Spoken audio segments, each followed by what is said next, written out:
અંગ સ્વરૂપે મહાપ્રભુજીના અંગરૂપ આપણે માનીએ છીએ તો કહ્યું વામ ભુજા આનું અંગ છે. 17 શ્લોકોમાં મહાપ્રભુજી આ વિવેક ધૈર્યાશ્રય ગ્રંથ રચ્યો છે. કોના માટે રચ્યો એનો કોઈ બહુ વિશેષ ઉલ્લેખ આપણે ત્યાં પ્રાપ્ત નથી.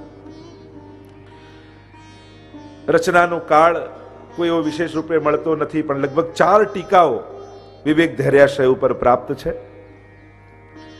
વિવેકનું વર્ણન 1 થી 5 શ્લોકમાં કર્યું, 6 થી 9 શ્લોકમાં ધૈર્યનું વર્ણન કર્યું અને 10 થી 17 શ્લોકમાં મહાપ્રભુજીએ આશ્રયનું વર્ણન કર્યું છે.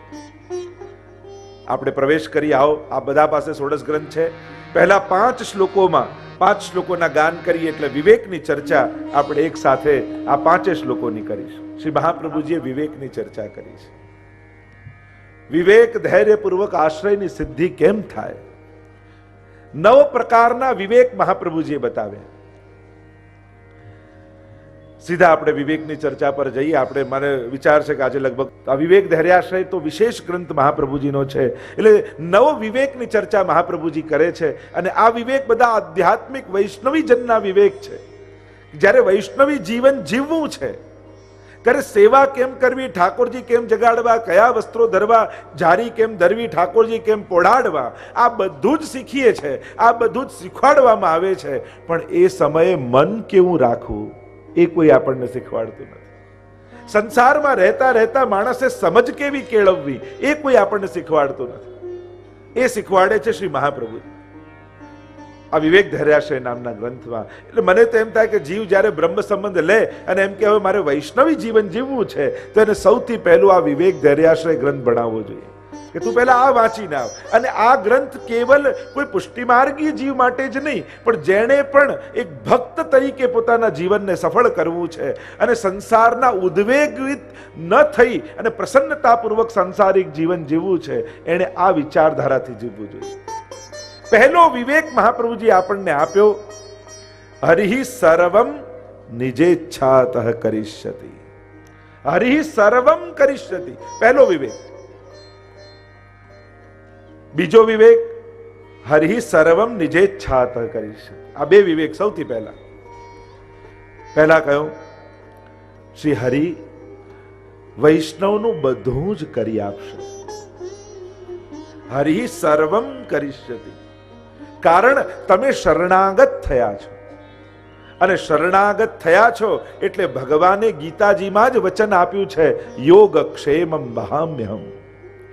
આ ભગવદ્ ગીતાનું ભગવાનનું વચન છે કે જે અનન્ય ભાવે અનન્યાશ્ચિંતયંતો મામ યે જનઃ પર્યુપાસતે તેષામ નિત્યાભિયુક્તાનામ યોગક્ષેમમ વહામ્યહમ. તમારું યોગ અને તમારું ક્ષેમ એ હું કરીશ એમ ભગવાનના વચન છે. જો ક્યારે કોઈ વ્યક્તિના વચન પર વિશ્વાસ રાખો ન રાખો જુદી વાત, પણ ભગવાનના વચન પર ક્યારે શંકા નહીં કરવી. ગીતાજીમાં આપેલું વચન છે ભગવાન, અને ભગવાન કરે જ છે. અરે આપણે આપણા જીવનને જોઈએ. હું કોઈ ગ્રંથ જોવાનું તમને નથી કહેતો, કદાચ વેદ પુરાણ ન જુઓ, પોતાના જ જીવનને જુઓ ને. કદાચ 15, 20, 25, 30 વર્ષ પહેલા આપણે ક્યાં હતા અને ઠાકોરજી આજે ક્યાં લાવીને રાખ્યા. કેવી કેવી ઘટનાઓ જીવનમાં ઘટી. ઘણી વાર તો એમ થયું કે હવે જીવન ખતમ, હવે તો ફસાઈ ગયા, હવે તો જાણે તળિયે આવી ગયા, બધું ખતમ થઈ ગયું છે. એવા સંજોગો સામે આવ્યા, છતાંય ઠાકોરજી બધેથી ઉગારી લીધા ને આપણે. પ્રભુએ બધેથી આપણને કાઢ્યા ને. તો આજ સુધી જે આપણું બધું કરતો આવ્યો એ આગળ નહીં કરે. જેણે ભૂતકાળમાં આપણને બચાવ્યા એ ભવિષ્યમાં આપણી રક્ષા નહીં કરે. કેવી કેવી ઘટનાઓ જીવનમાં ઘણી વાર તો ઘટી જાય. માણસને એમ થાકે કે લાગે કે હવે જીવવું કઈ રીતે આગળ, કઈ રીતે જીવન સંભવ થશે. છતાંય ઠાકોરજી બધેથી આપણને બચાવી લે છે. બસ આપણા જીવનને જોઈ ભગવાન પર ભરોસો કરી લો ને. કદાચ ગ્રંથોને જોઈને ભરોસો ન આવે તો પોતાના જીવનને વાંચીને ભરોસો કરો કે આજ સુધી જે મારી રક્ષા કરતો આવ્યો, આજ સુધી મારા જીવનને જે પાર કરતો આવ્યો, એ આગળ પણ મારું બધું કરશે.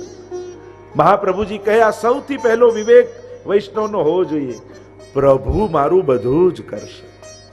એક નાનકડું બાળક જે હજી મહિના 2 મહિનાનું થયું છે, એ પોતે કોઈ પુરુષાર્થ કરતો નથી, કોઈના વખાણ કરતો નથી, કોઈની ચાપલુસી કરતો નથી, કોઈની પ્રશંસા કરતો નથી, કોઈની પાસે પોતાના કામ કઢાવવાના કાવા દાવા કરતો નથી, બિલકુલ અસમર્થ બાળક હોય છે, છતાંય ભગવાન એનું બધું પૂરું નથી કરતા.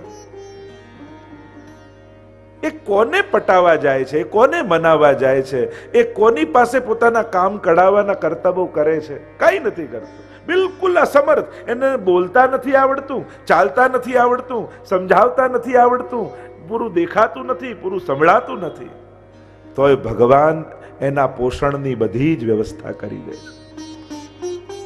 કેવું એની માં એની બધી જ સુરક્ષાઓ સાચવી લે છે.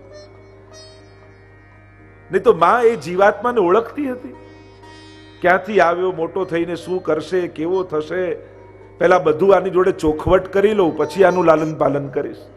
ના ના, પહેલા આની સાઈન કરાવી લો. ભલે જન્મ્યો છે, ડોક્ટર આપણને રજા આપે હોસ્પિટલમાંથી કે બધું બિલ ચૂકતે, એના પહેલા આ બાળકની પણ સાઈન કરાવી લઉં કે મોટી હું થઉં, ગરડી થઉં ત્યારે મને પાલશે, મારી રક્ષા કરશે, મારી જોડે રહીને બધું જ મારું કામ કરશે, પછી જ આનું લાલન પાલન કરું. એવો કોઈ કોન્ટ્રાક્ટમાં કરે છે? ના, ભરોસા ઉપર બધું ચાલે છે. મહાપ્રભુજી કહે, હે જીવો, તમે પણ ઠાકોરજીના આવા અબૂધ અસમર્થ બાળક જ તો છીએ.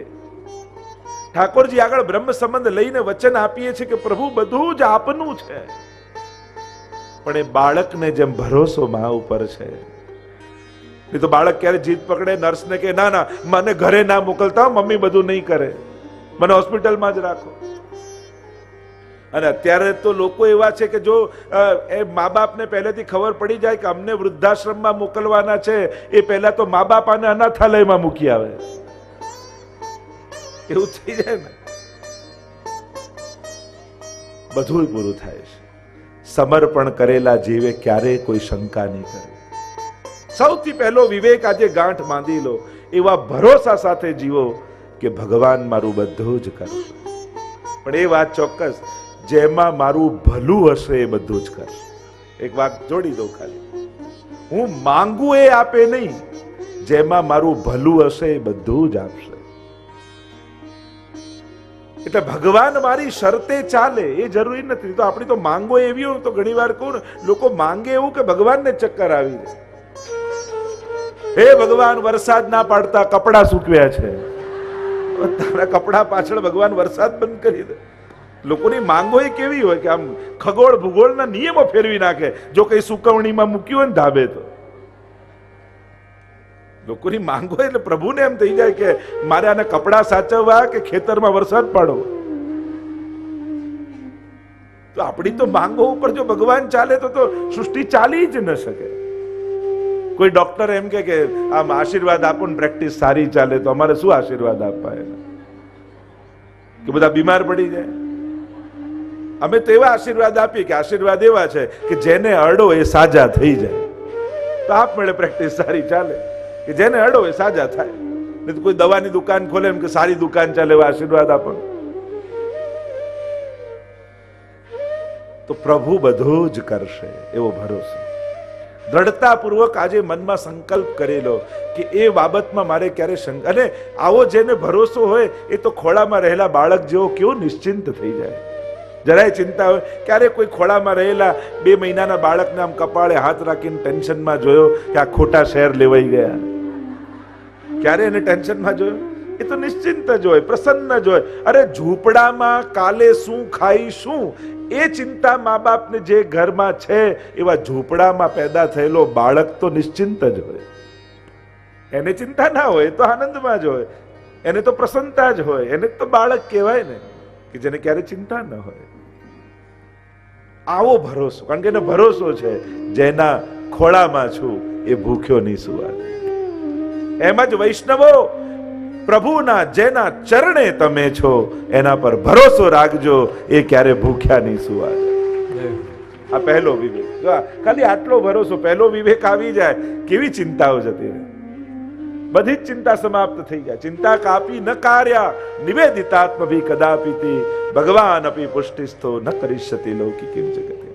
તો આ પહેલો વિવેક. બીજો વિવેક આપ્યો, હરિ સર્વમ નિજેચ્છાત કરિષ્યતિ.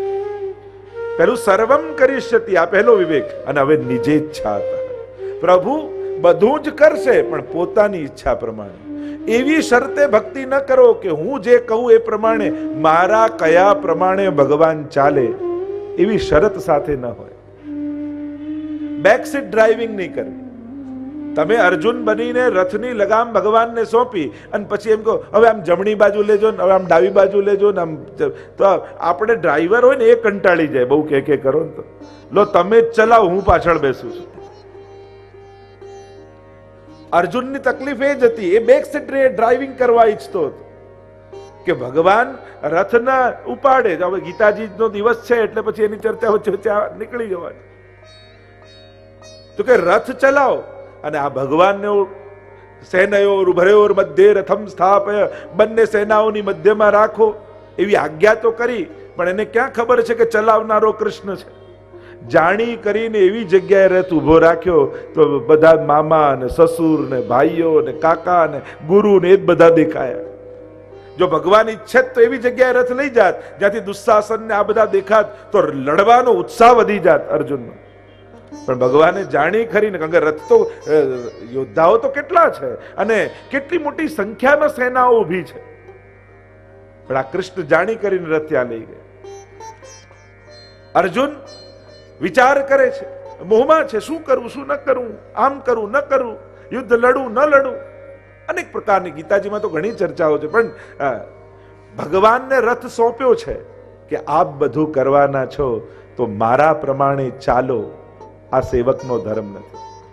ભગવાનને કહેવાય એમ કે પ્રભુ મારા જીવનના માર્ગનું દર્શન આપ કરાવજો, આપ મારા જીવનનું સમર્પણ. એટલે શું?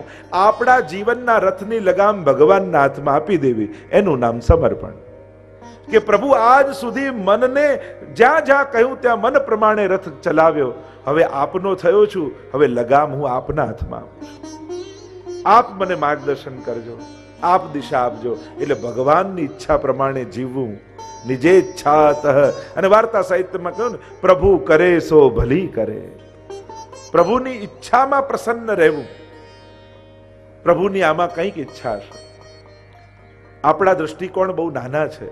આપણે સૂરજને આપણી બારીએથી જોઈએ અને આપણને એટલો લાગે, પણ સૂરજ ઘણો મોટો છે. ભગવાનની વ્યાપકતા. ક્યારેક ભગવાનની જગ્યાએ બેસીને દુનિયાને જુઓ ને તો દુનિયામાં તમને કોઈ અવ્યવસ્થા નહીં દેખાય.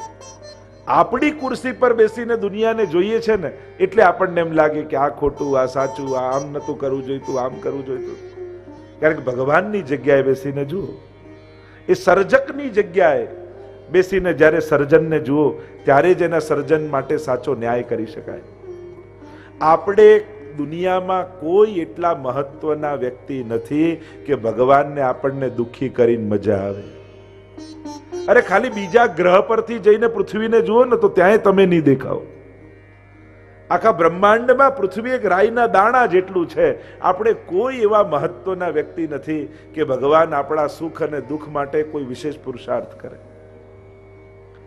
એટલે પોતાનો અહમ મૂકીને ભગવાનના શરણે જવું. તો ભગવાન પોતાની ઈચ્છા, અથવા બીજો અર્થ નિજ, તો નિજજનોની ઈચ્છા પ્રમાણે ભગવાન કરનારા છે, ભક્તોની ઈચ્છા પ્રમાણે કરનારા છે. તો આ બીજો વિવેક. ત્રીજો વિવેક મહાપ્રભુજી કહ્યું, પ્રાર્થિતેવા તતઃ કિમ. પ્રાર્થિતેવા તતઃ કિમ સ્યાત સ્વામ્યભિપ્રાય સંશયાત. તો કહું પ્રાર્થના કરવાથી શું? અને એટલા માટે પ્રભુ પાસે ક્યારે પણ માંગણી નહીં કરવી. કારણ મનુષ્ય પોતાનું હિત અને અહિત સમજી શકતો નથી. ભગવાનની બહુ જ મોટી કૃપા એ છે કે આપણી ઈચ્છાઓ એ પૂરી નથી કરતો, નહીં તો આપણી જાતે જ આપણું સર્વનાશ આપણે કરી લઈએ. માંગણી કરવાનો એક અર્થ એ થાય છે કે ભગવાનની બુદ્ધિ ઉપર આપણને ભરોસો નથી. ભગવાન જે કરી રહ્યા છે એ બરાબર નથી કરી રહ્યા, એ જ માંગણીનો અર્થ થાય. અને એટલે મહાપ્રભુજી માંગણી કરવાની ભગવાન પાસે ના પાડે. પ્રાર્થિતેવા તતઃ કિમ સ્યાત સ્વામ્યભિપ્રાય સંશયાત. એટલે કે ભગવાનના અભિપ્રાયમાં તમને શંકા છે. એટલે કે તમે એ સાબિત કરવા માંગો છો કે ભગવાનને બધી ખબર નથી પડતી. આપણે કોઈને ક્યારે કહેવા જઈએ? જ્યારે એને ખબર ન હોય ત્યારે જ કહેવા જઈએ. એને બધી જ ખબર હોય, જો આપણે જાણતા હોય તો એને કંઈ કહેવાની જરૂર ન પડે. તો પ્રભુ બધું જ જાણે છે. એટલે માંગણી કરી ભગવાનને તમે મજબૂર ન કરો કે તમે માંગ્યું એ જ કરે.